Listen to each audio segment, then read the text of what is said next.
Company की विशेषताओं में एक विशेषता है अनुबंध करने की क्षमता, कैपेसिटी ऑफ कॉन्टैक्ट।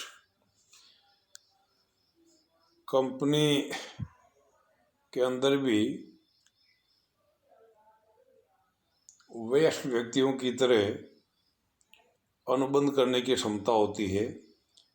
वो अन्य पक्षकारों के साथ में अनुबंधात्मक संबंध स्थापित कर सकती है, लेकिन अनुबंध करने की जो क्षमता है वो कंपनी अधिनियम, पार्षद सीमा नियम और पार्षद अंतर नियम की सीमाओं के भीतर ही अनुबंधात्मक संबंध स्थापित कर सकती है, अन्यथा वो अल्ट्रा वायर एक्ट माना जाएगा और उन अनुबंध के लिए कंपनी उत्तरदायी नहीं होगी।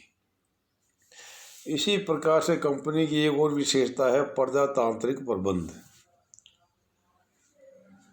सामान्यतः जो सार्वजनिक कंपनियां हैं उसमें असंख्य मेंबर्स होते हैं, अंशधारी होते हैं, और वो अपने द्वारा चयनित व्यक्तियों के माध्यम से कंपनी की प्रबंध व्यवस्था करते हैं प्रजातांत्रिक तरीके से, जिनको अपन संचालक के नाम से जानते हैं। वही संचालक मिलकर के और कंपनी को शासित करते हैं। तो जिस तरीके से अपने प्रजातांत्रिक व्यवस्था के अंदर प्रजा के द्वारा चयनित व्यक्तियों के द्वारा शासन किया जाता है, ठीक इसी प्रकार से कंपनी के सदस्यों के द्वारा चयनित व्यक्तियों के माध्यम से कंपनी का प्रबंध किया जाता है। इसी तरीके से एक विशेषता है निवास स्थान एवं राष्ट्रीयता। बहुत स्पष्ट शब्दों में मैं ये बात कहना चाह रहा हूँ कि जिस स्थान पर कंपनी का समामेलन होता है, इनकॉर्पोरेशन होता है, वो उसकी राष्ट्रीयता कहलाती है। और जिस जगह कंपनी अपना कारोबार करती है, a place of the working, उसको निवास स्थान कहा जाता है। जैसे मान लीजिए कोई कंपनी जिसका समामेलन ब्रिटेन के अंदर हुआ है, तो ये ब्रिटिश कंपनी के रूप में उसकी राष्ट्रीयता हो गई। लेकिन अगर वही कंपनी हिंदुस्तान में अपना कारोबार कर रही है तो उसका जो निवास स्थान है वो हिंदुस्तान माना जाएगा। तो राष्ट्रीयता ब्रिटेन, निवास स्थान हिंदुस्तान। इसी तरह से एक विशेषता है कंपनी एक नागरिक नहीं। कंपनी को कृत्रिम व्यक्ति का दर्जा दिया गया है। It is known as a artificial person. Company की एक पृथक वैधानिक अस्तित्व होता है। कंपनी अन्य पक्षकारों के विरुद्ध वाद प्रस्तुत कर सकती है, अन्य पक्षकार कंपनी के विरुद्ध वाद प्रस्तुत कर सकते हैं। ये सब विशेषताएं होने के बावजूद भी कंपनी को नागरिक का दर्जा प्राप्त नहीं है। It is not treated as a citizen. और यही कारण है कि कंपनी को नागरिक का दर्जा प्राप्त नहीं होने के कारण कंपनी को वोटिंग राइट्स भी नहीं है। इसी तरह से एक विशेषता है कंपनी का चरित्र, character of the company. Company क्योंकि एक कृत्रिम व्यक्ति है, इसका अपना स्वयं का न तो ब्रेन है, न मन है, न मस्तिष्क है, न सोल है।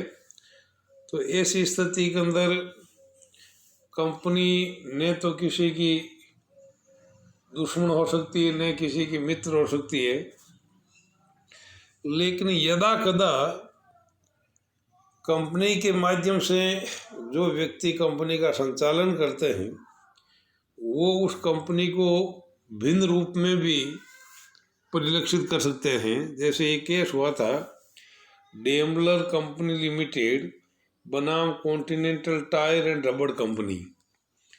एक्चुअल में हुआ क्या था कि एक जर्मन कंपनी थी जो टायर उत्पादन और वितरण का कार्य करती थी। एट द सेम टाइम एक अपन for the sake of example X company एक जर्मन कंपनी के रूप में अपन रेखांकित कर सकते हैं, और वाई कंपनी एक ब्रिटिश कंपनी थी जिसमें ए को छोड़ करके सारे के सारे नागरिक जर्मन थे। तो मूलतः उसकी जो होल्डिंग थी वो जर्मन लोगों के पास में थी, और जब सेकेंड वर्ल्ड वॉर चल रहा था तब जर्मनी और ब्रिटेन एक दूसरे के विरुद्ध युद्धरत थे। तो ऐसी स्थिति के अंदर ये सवाल पैदा हुआ कि वो जो ब्रिटिश कंपनी है जिसकी होल्डिंग जर्मनी के पास में है, क्या इसकी स्थिति शत्रुओं के रूप में नहीं है। तो कोर्ट ने जब ये मामला न्यायालय के अंदर गया तो न्यायालय ने इस बात को स्पष्ट किया कि भाई वास्तव में इस कंपनी की जो भूमिका है वो अभी शत्रु राष्ट्र के रूप में है।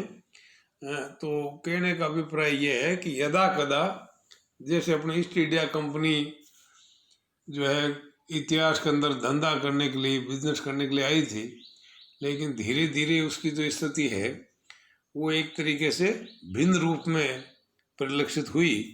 तो ये पोजीशन भी देखने को मिल सकती है। इसी तरीके से अंतिम पॉइंट है सामाजिक दायित्व का निर्वाह, सोशल रेस्पॉन्सिबिलिटी। आजकल नई कंपनी अधिनियम के अंदर ये व्यवस्था कर दी कि प्रत्येक कंपनी को अपने शुद्ध लाभों का 2%, अपने शुद्ध लाभों का 2% सामाजिक दायित्वों के निर्वाह में व्यय करना होगा। It is statutory provision and each and every company is bound to follow it. तो ये सारी बातें जो है वो कंपनी के स्वरूप को रेखांकित करती है। तो ये जो मैंने आपको 18 पॉइंट बताए हैं, ये कंपनी से आपका क्या अभिप्राय है, और कंपनी की विशेषताओं की विवेचना कीजिए। तो बाय एंड लार्ज ये कंपनी के मूल स्वरूप को रेखांकित करती है कि किस प्रकार कंपनी जो है वो अस्तित्व में आने के बाद में एक कृत्रिम व्यक्ति के रूप में अस्तित्व में आती है। उसकी अपनी भिन्न संपत्ति होती है, उसका एक अविच्छिन्न परपेचुअल सक्सेशन, अविच्छिन्न उत्तराधिकार होता है। ज़्यादातर कंपनियों का सीमित दायित्व होता है, अपने प्रजातांत्रिक व्यवस्था के तहत ही अपना संचालन करती है। कंपनी अन्य पक्षकारों के विरुद्ध वाद प्रस्तुत कर सकती है, अन्य पक्षकार कंपनी के विरुद्ध वाद प्रस्तुत कर सकते हैं। कंपनी की जो है अपनी प्रत्यक्ष संपत्ति होती है जिसका उपयोग वो केवल कंपनी के लिए ही कर सकते हैं। कहने का मतलब है कि जो कंपनी के विधाता है, सदस्य है या संचालक है, उनकी स्थिति भिन्न होती है, कंपनी की स्थिति भिन्न होती है। तो सारा सिस्टम कुल मिला करके और कंपनी का अस्तित्व में आने के बाद में कंपनी को बनाने वाले पृथक हो जाते हैं और कंपनी अपना भिन्न अस्तित्व के अंदर अपना कारोबार करती है।